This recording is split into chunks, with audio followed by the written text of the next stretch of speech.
beer hala ogaado. bismillaahi raxmaani raxiim. soomaalidu waxay tiraa adduunyo jannaale iyo jowhar ka joog, aakhirana janna ka joog, ayagoo ula jeeda quruxda iyo dalagyada kala duwan ee dhulbeereedka soomaaliyeed oo ka bixi kara. runtii maanta dhulbeereedka soomaaliyeed sida dowladaha kale ee qaaradda africa iyo latin america waxay khatar ugu jirtaa inay gacanta u gasho shirkado waaweyn oo ay hoosta ka wadaan dowladaha khaliijka iyo kuwa reer galbeedka iyo kuwa kaleba.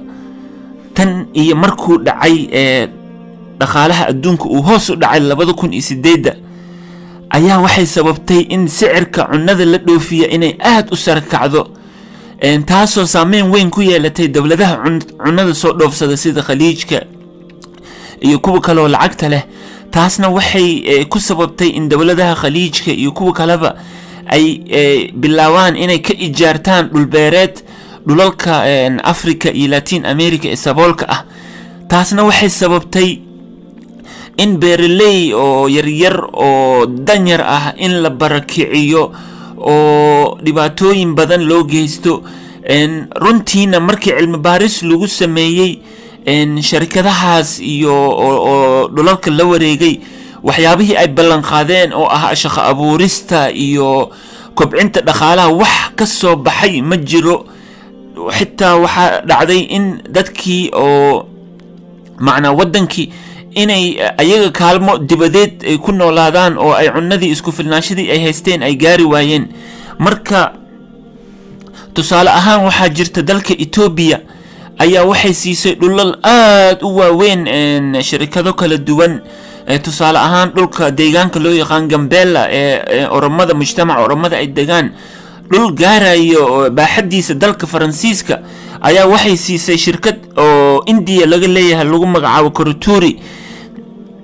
dhulkaasoo ay ku siisay $1.10 hektarkii sanad walba, sanadkii $1.10 hektarkii. macnaa runtii shirkadaas aad ayay ugu tumatay xuquuqda deegaanka oromada yani oromada ay degto, taasoo ay dhalisay kacdoon aad u weyn oo mujtamaca oromada ay kiciyeen oo ugu dambeyntii 2016 shirkadaas dowladda Ethiopia shatiga waa kala noqotay. shirkado badan naftoodii ayay u ordeen markii uu kacdoonkii dhacay.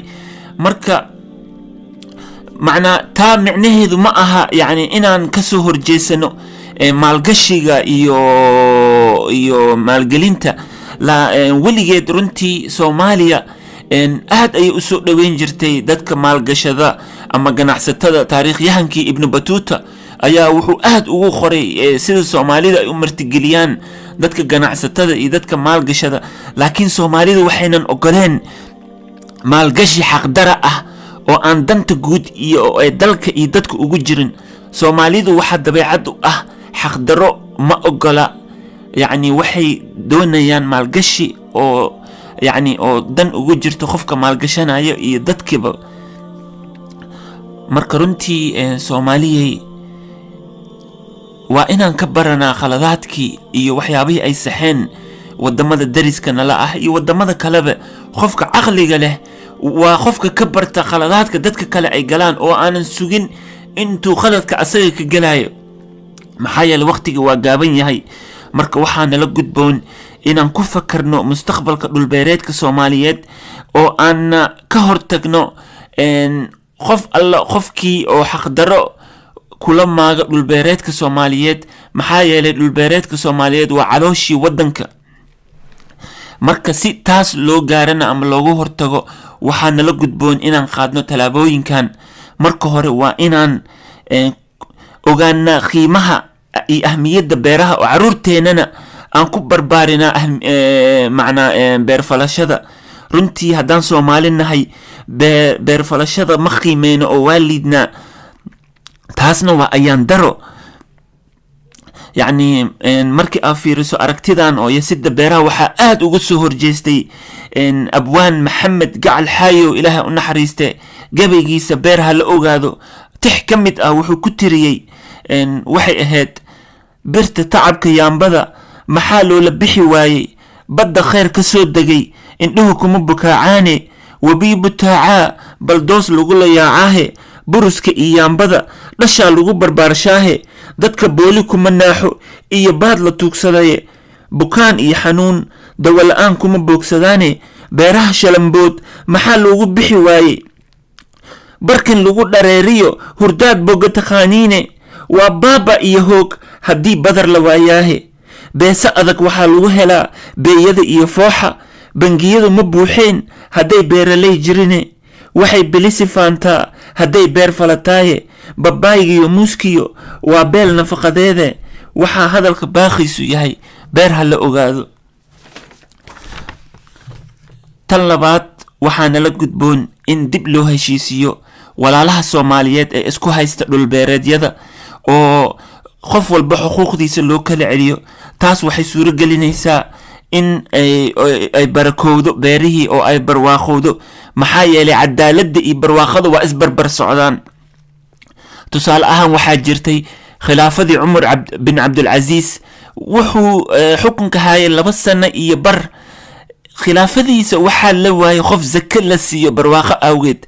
waxyaabaha uu ku dhaqaaqayna ilaahay uu naxariisto Cumar bin Cabdulaziz khilaafadiisii waxay ahayd xuquuqda dadkii isku haystay ayuu u kala celiyay dhulalkii iyo wixii uu la isku haystay ayuu si cadaalad ah ugu kala celiyay.